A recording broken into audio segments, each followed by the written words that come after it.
तो सबसे पहले क्या है, अम्ल। आखिर अम्ल क्या चीज़ होता है? तो अम्ल क्या चीज़ होता है, हम उसके लिए आप लोगों के लिए लेकर आए हैं अपना नोट्स। तो आप लोग लिखिए, मेरे साथ साथ ज़रूर लिखिएगा। तो देखिए इसमें क्या है, कहता है अम्ल। देखिए पहले क्या है, अम्ल क्या है? अम्ल वैसा पदार्थ होता है जिनका जलीय विलयन स्वाद में खट्टा होता है और धातु से अभिक्रिया कर हाइड्रोजन गैस मुक्त करता है। अब देखिए इसमें क्या है, अम्ल वैसा पदार्थ होता है जिसका जलीय विलयन स्वाद में खट्टा होता है और धातु से अभिक्रिया कर हाइड्रोजन गैस मुक्त करता है। देखते होंगे आप, जो चीज़ खाते हैं एकदम खट्टा लगता है। सेब खाए हैं कभी? संतरा खाए हैं? टमाटर खाए हैं? तो आप लोग खाते होंगे तो क्या आप लोगों को खट्टा लगता होगा। अच्छा ये बताइए, आप लोग इमली खाए हैं? इमली कहने से आप लोग के मुंह में पानी भी आता होगा। तो इमली क्या हो गया, वो क्या है, उसमें एसिड पाया जाता है और यह जो है अगर धातु से अभिक्रिया करता है, मेटल से अभिक्रिया करता है एसिड, तो क्या मुक्त करता है, ये हाइड्रोजन गैस मुक्त करता है। क्या करता है? हाइड्रोजन गैस मुक्त करता है। यह आप लोगों को याद करना है। जो अम्ल क्या करता है, धातु से अभिक्रिया करके कौन सा गैस मुक्त करता है? तो हाइड्रोजन गैस मुक्त करता है। चलिए अब आगे बढ़ते हैं। जो अम्ल का नाम एसिड कैसे पड़ा, तो चलिए देखते हैं। देखिए अम्ल का अंग्रेजी नाम क्या होता है? एसिड। क्या है? एसिड। जो लैटिन शब्द एसिडस से बना है। किससे बना है? लैटिन नाम एसिडस से बना है, जिसका अर्थ होता है खट्टा।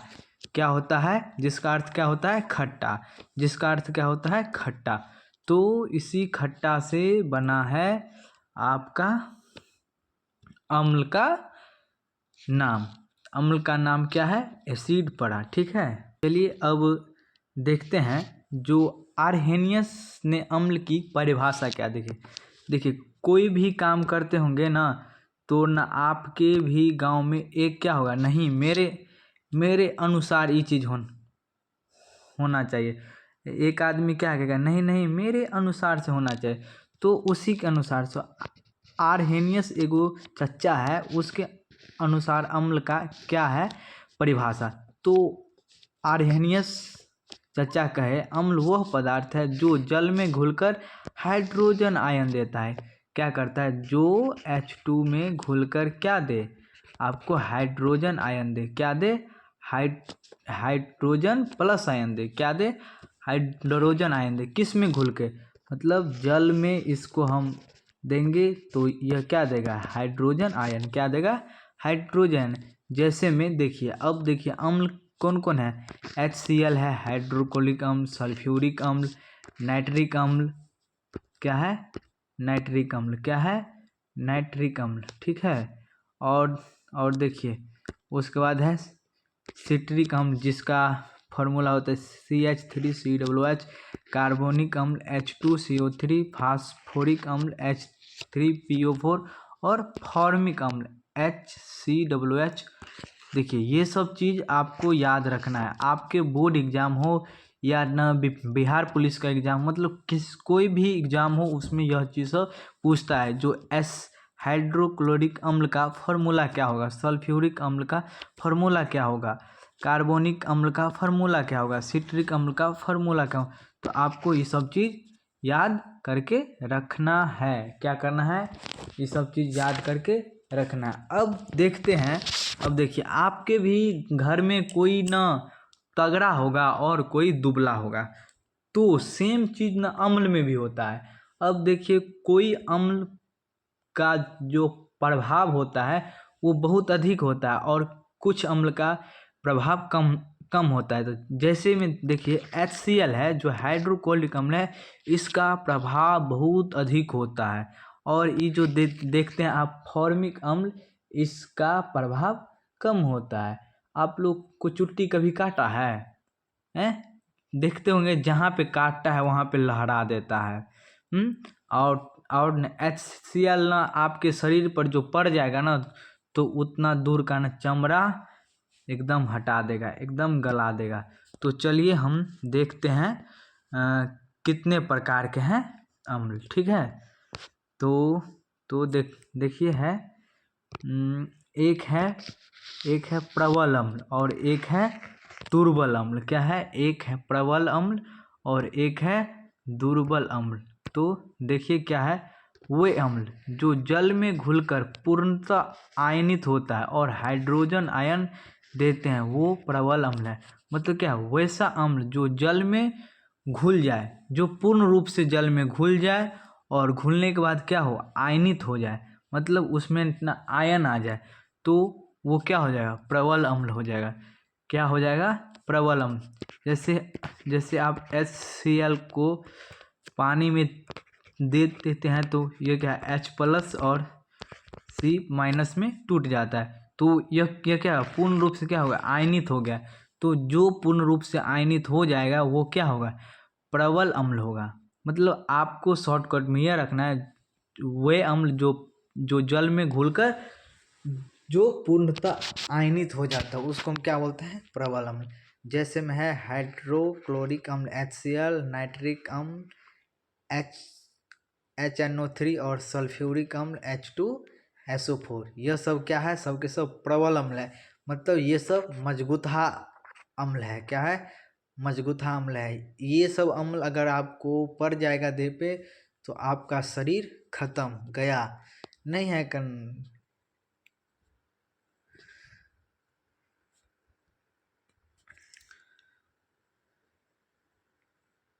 आप लोग राहुल गांधी को जानते होंगे तो क्या होता है, खत्म। तो वही वाला आप लोगों के पास हाल हो जाएगा, खत्म वाला।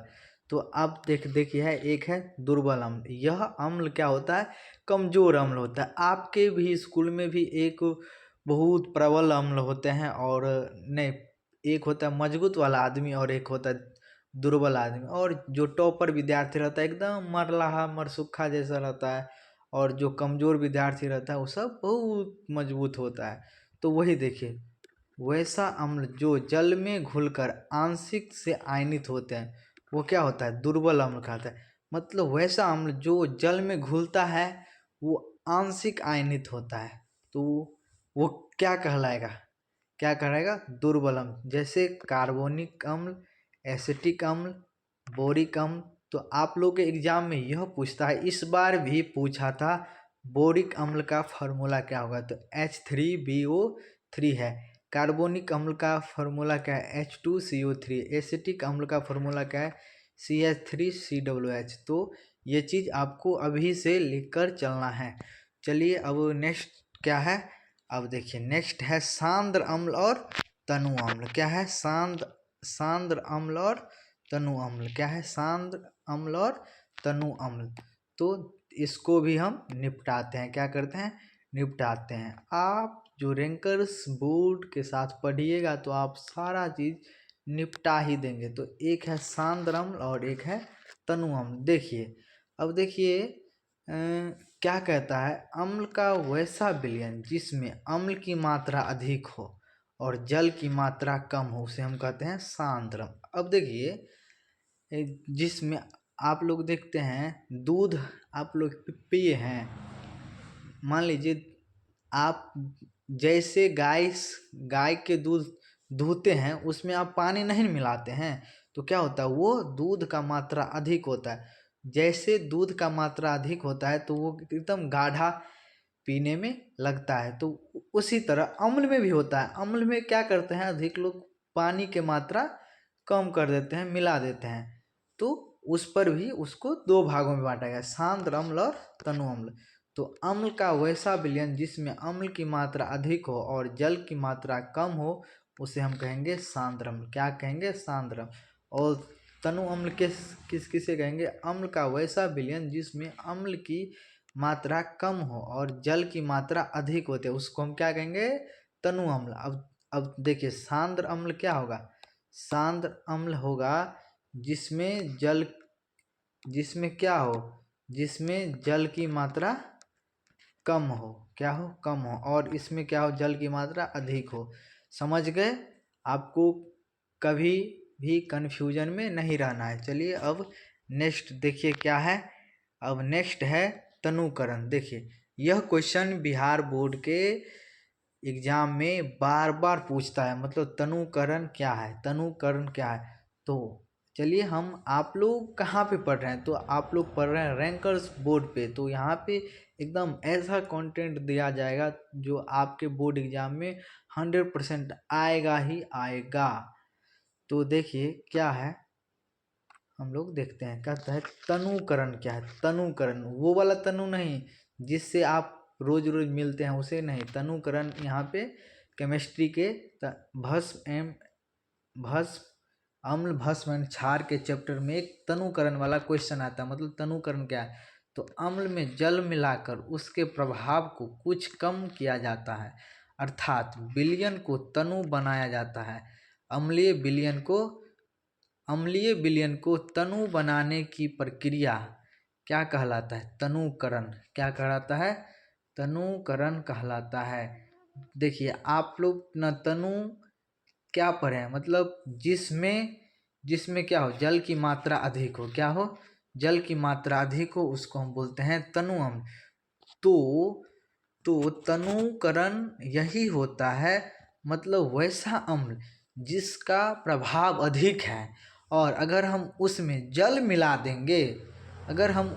जल मिला देंगे उसका प्रभाव कम हो जाता है। तो इसी प्रक्रिया को हम क्या कहेंगे, तनुकरण कहेंगे। क्या कहेंगे, तनुकरण कहेंगे। तो आप लोग को सिंपल याद रखना है, मतलब न प्रबल अम्ल में, मतलब जिस भी अम्ल का प्रभाव अधिक हो, लेकिन अगर हम उस अम्ल में क्या मिला दे, जल मिला दे, और उसका क्या हो, उसका इफेक्ट कम हो जाए, तो इस प्रक्रिया को क्या कहेंगे, तनुकरण। क्या कहेंगे, तनुकरण। क्या कहेंगे, तनुकरण। आपको यही चीज याद रखना है।